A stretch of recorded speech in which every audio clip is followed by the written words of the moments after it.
You're trying to make a better life for yourself and your family. It just makes no sense.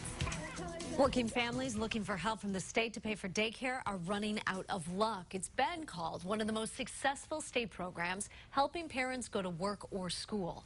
But it's been stripped down because of the government shutdown.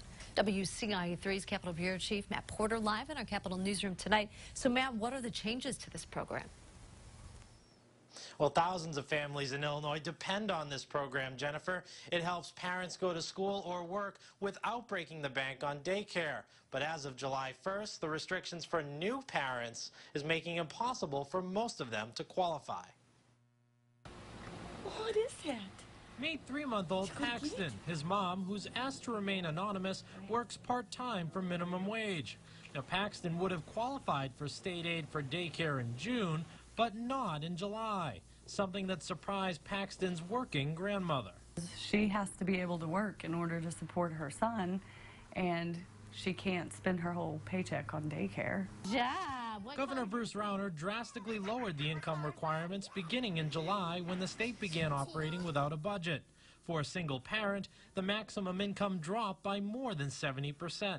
You're trying to make a better life for yourself and your family. It just makes no sense. Another problem, the requirements ask single parents to file a child support case. We're trying to do that and not asking for assistance from the father because we want to make sure that baby's safe. The income restriction is only for new parents. Wow. Providers say if the requirement were applied to everyone, 9 out of 10 families would lose coverage. None of our families that are currently on the program would qualify under the new income guidelines.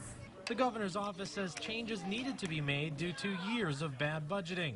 But if Paxton's mother stops working, she'll have to apply for other forms of welfare. I understand our government, our state, is in a crisis situation with the budget, but there has to be other answers. Well, the governor has said if Democrats will adopt his policy reforms, there could be more room for programs like for more funding. However, opponents accuse Bruce Rauner of putting the vulnerable at risk to pass his own political agenda. All right. Thank you so much, Matt.